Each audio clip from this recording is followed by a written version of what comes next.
আহ, আমার সামনে বাংলাদেশের ভবিষ্যৎ বসে আছে। আমরা অতীত হয়ে যাচ্ছি।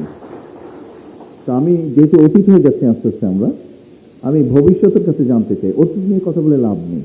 অতীত নিয়ে কথা বললে তো আমরা এগোতে পারবো না, আমাদেরকে ভবিষ্যৎ নিয়ে আলাপ করতে হবে। তো আমার মনে হয় আমি যত না বলতে চাই তার থেকে বেশি আমি আপনাদের কাছ থেকে শুনতে এবং জানতে চাই। তো আপনাদের পক্ষ থেকে শুরু হোক আলোচনাটা। পরবর্তী যারা বলবেন দয়া করে মাননীয় বলার দরকার নেই, শুধু প্রাইম মিনিস্টার বললেই হবে।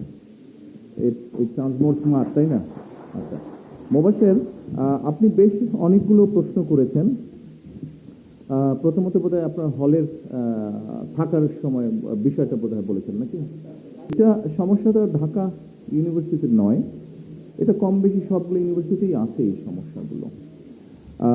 মোবাশের, একটা জিনিস নিশ্চয়ই আপনি জানেন যে আমি গতকাল, বসেন আপনি, গতকাল পুলিশ, গত দুদিন আগে থেকে পুলিশ সপ্তাহ ছিল এবং গতকাল বিভিন্ন এসপি ডিআইজি যারা আছেন, পুলিশের যারা ঊর্ধ্বতন আছেন, তাদের সাথে আমার একটা মত বিনিময় ছিল।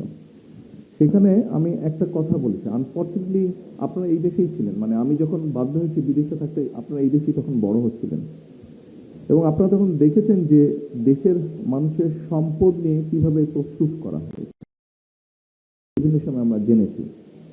আমি ঘটনাগুলো বলেছি আবারও একটু আলোচনার জন্য, যেহেতু আমরা আলোচনা করছি এখানে। আমরা দেখেছি যে বাংলাদেশে কিছুদিন আগে, গত এক যুগ, মানে বিশেষ করে 2008 সালের পর থেকে অনেক বড় বড় প্রজেক্ট হয়েছে। সেটা ভালো কথা, প্রজেক্ট হতেই পারে, একটি দেশের জন্য প্রয়োজন আছে।